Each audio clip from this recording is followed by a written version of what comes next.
일생을 마감하기 전에 사람들 앞에서 고별사를 전하는 모습을 볼 수가 있습니다.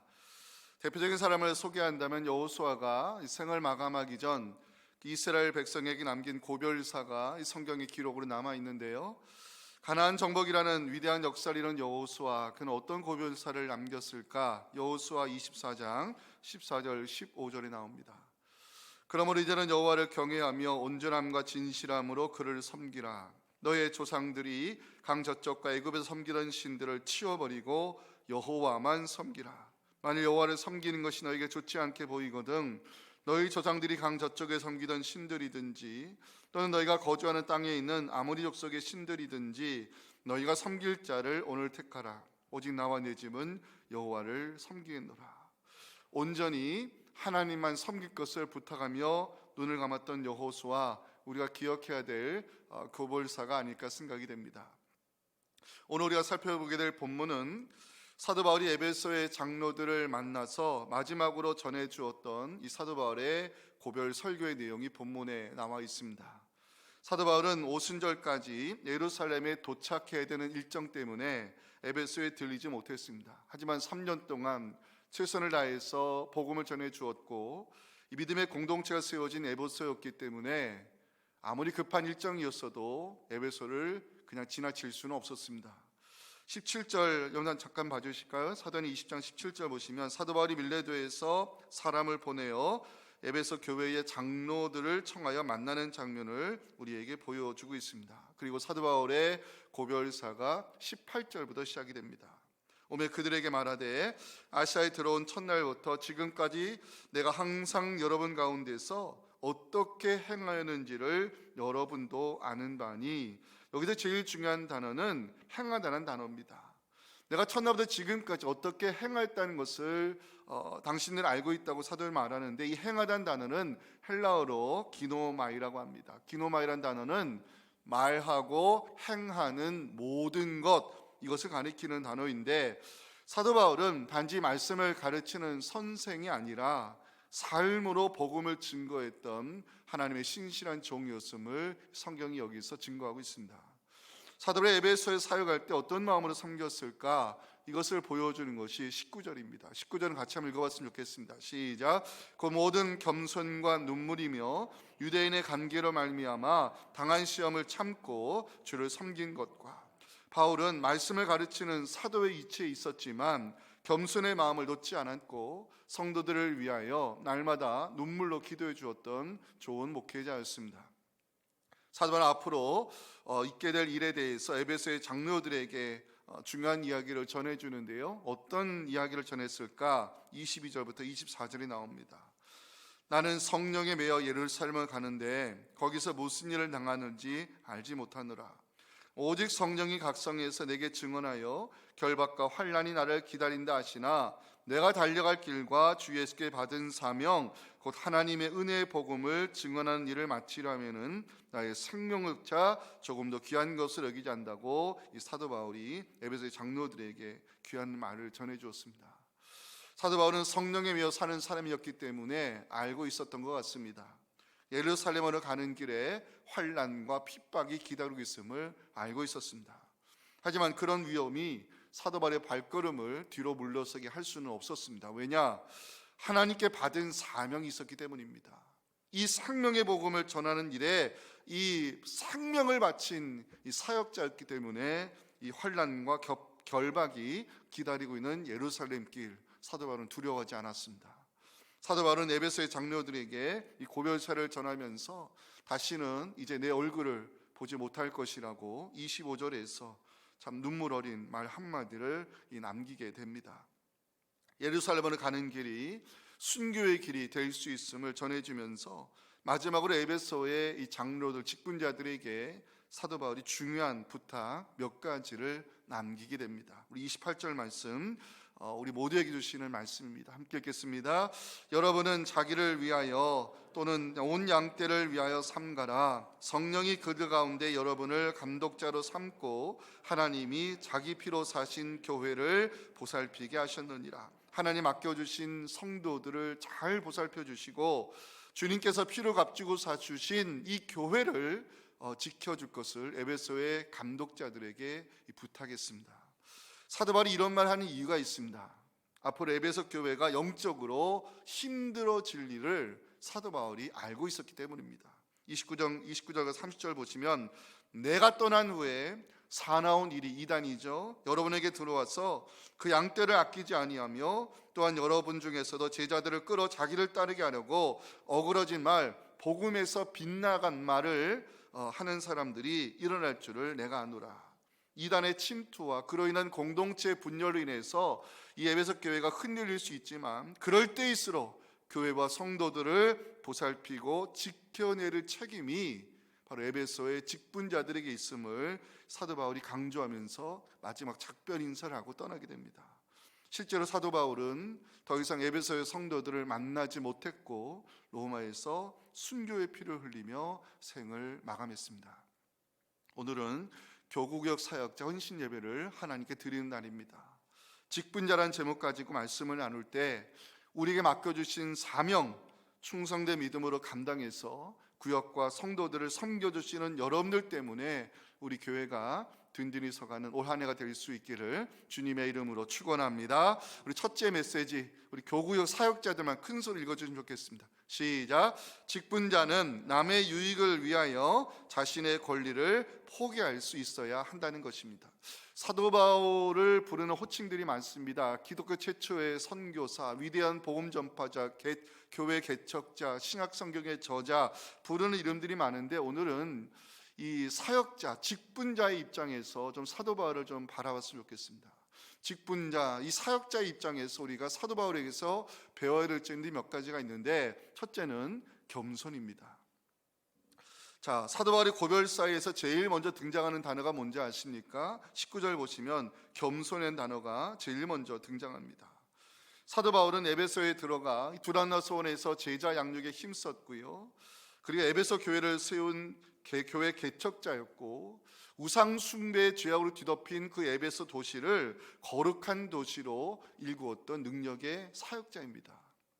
하지만 이 사도 바울의 가슴 속에 늘 품고 있었던 그리스도의 마음이 있었는데 바로 겸손의 마음입니다.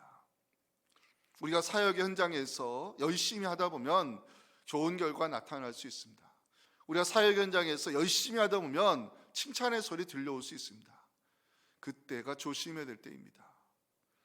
사도 바울이 에베소에서 감당했던 사역은요, 그 어느 선교장보다 많은 열매를 맺었습니다. 두란노 서원에서 말씀으로 제자들을 양육하면서 그 훈련 목회가 뿌리를 내리기 시작했습니다. 사도 바울이 가지고 있었던 손수건을 병든 사람에게 얹으면 그 치유의 기적이 일어나고 악귀가 도망가는 하나님의 능력이 나타났습니다. 아데미 여신을 숭배하고 있던 우상 숭배의 중심지 에베소에 홀리 웨이브, 거룩의 파도가 일어나기 시작하면서 많은 마술사들이 시키지도 않았는데 그 주술책들을, 은 5만에 되는 그 주술책들을 자발적으로 불태우는 놀라운 변화의 물결이 에베소에 일어났습니다. 그 변화의 중심에 사도 바울이라는 주의 종이 있었습니다. 하지만 사도 바울은 언제나 그렇듯이 결코 사람이 드러나지 않도록 언제나 십자가의 뒤에, 하나님의 영광 뒤에 자신을 감추는 신실한 주의 종이었습니다. 사도 바울이 품고 있던 겸손이 무엇일까를 깊이 생각해 봤습니다. 두 가지 이런 데 꼭 말씀드리고 싶은 것이 있습니다. 첫째는 하나님이 하셨음을 고백하는 믿음입니다. 수고는 사람이 했어도 하나님이 하셨음을 자랑하는 것이 주의 종의 바른 믿음입니다. 사람의 수고와 사람의 열심과 사람의 땀과 사람의 눈물이 사역 현장에 있었다 할지라도 사람이 드러나지 않도록 하나님이 하셨음을 고백하는 것이 주의 종의 바른 자세입니다. 겸손한 종의 마음으로 섬길 것을 우리 모두 다짐하면서 누가복음 17장 10절 말씀을 우리의 고백으로 함께 읽었으면 좋겠습니다. 시작. 이와 같이 너희도 명령받은 것을 다 행한 후에 이르기를 우리는 무익한 종이라 우리가 하야 할 일을 한 것뿐이라 할지니라. 아멘. 겸손이 무엇일까 묵상하는 가운데 두 번째 중요한 진리를 깨닫게 됐습니다. 다른 사람의 유익을 위해서 나의 권리를 내려놓는 것이, 이게 겸손입니다. 우리는 때로 겸손을 잘못 이해하는 경향이 있습니다. 무언가를 부탁받으면 내가 할 수 있을까요? 아유, 저는 감당할 수 없습니다 하면서 뒤로 빼는데, 한국 사람들이 이 뒤로 빼는 것을 겸손으로 이해를 하고 있습니다. 그건 성경적 겸손이 아닙니다. 자신이 누릴 수 있는 권리가 있음에도 다른 사람의 유익을 위해서 나의 마땅한 권리를 내려놓을 때 성경은 그것을 겸손이라 부릅니다. 자, 20절 말씀 보십니다. 유익한 것은 무엇이든지 공중 앞에서나 각 집에서나 거리낌이 없이 여러분에게 전하여 가르쳤다고 사도 바울이 고백하죠.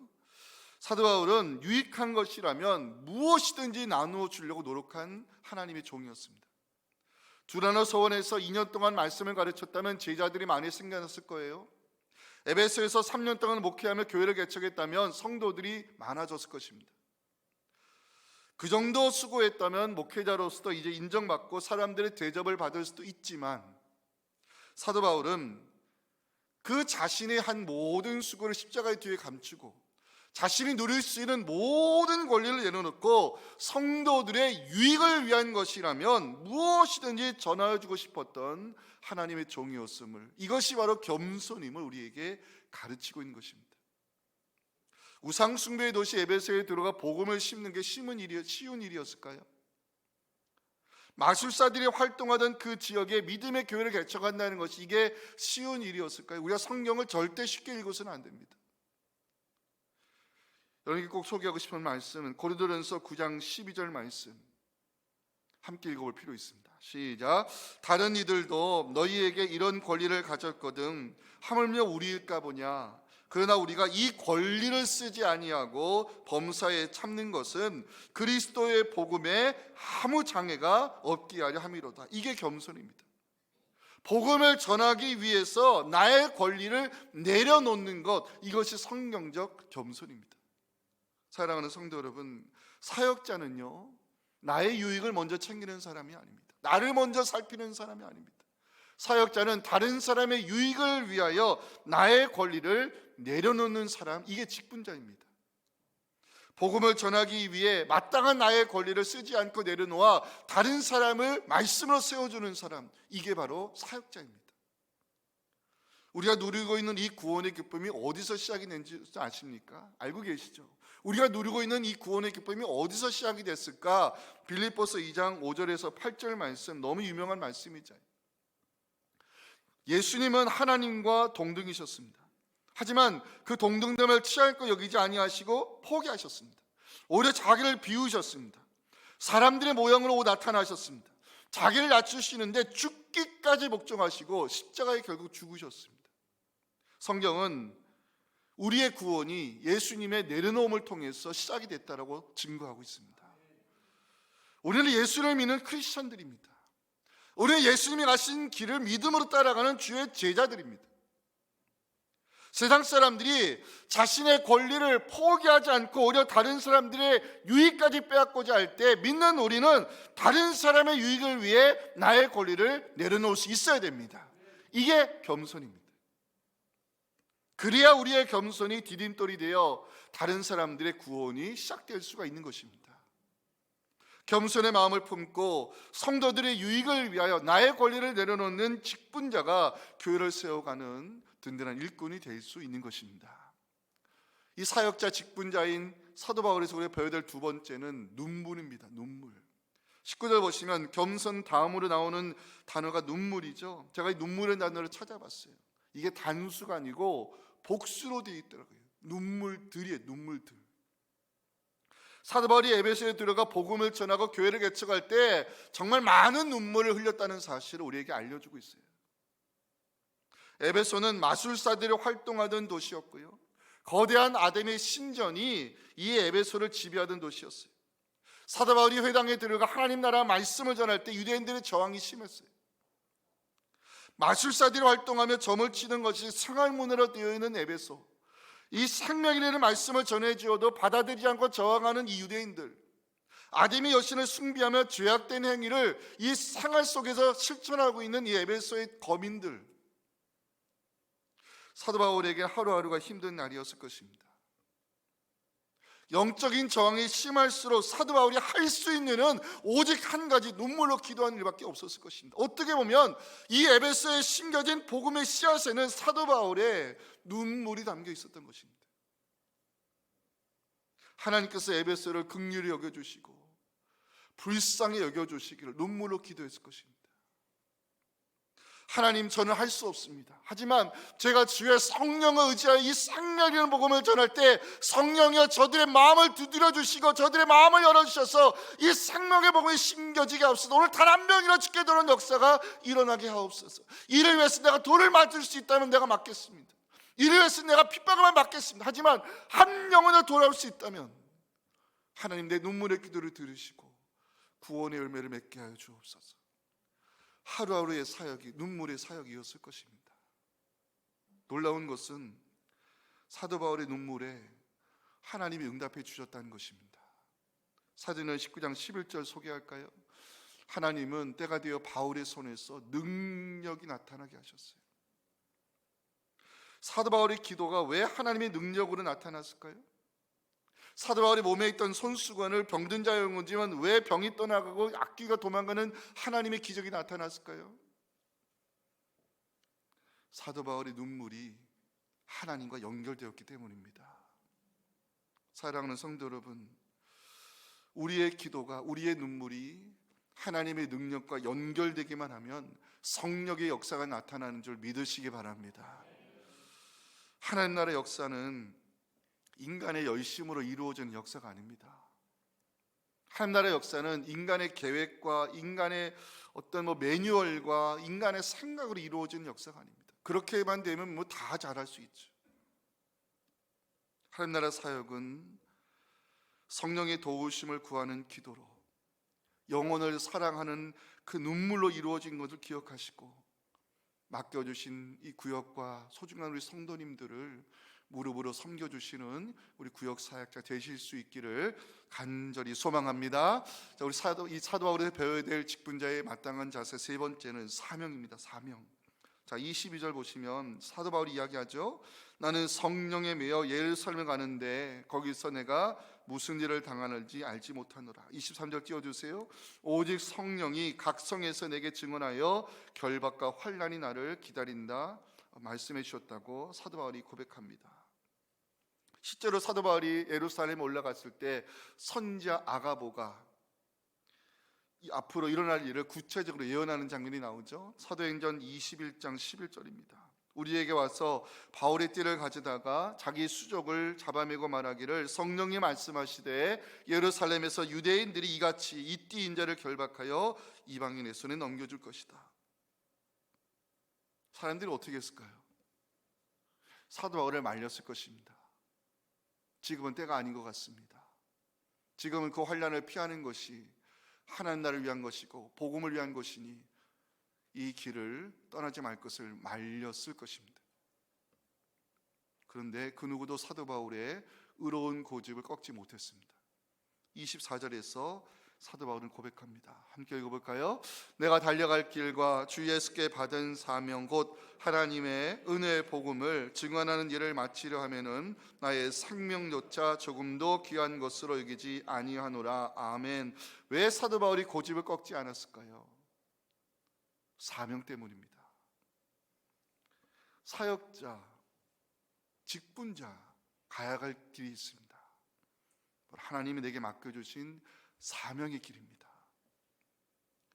우리의 섬김이, 우리의 헌신이 다른 사람의 유익이 되고 다른 사람의 구원이 될 수 있다면 그 헌신과 섬김이 바로 나를 향한 하나님의 뜻이라면 우리는 그 길을 갈 수 있어야 됩니다.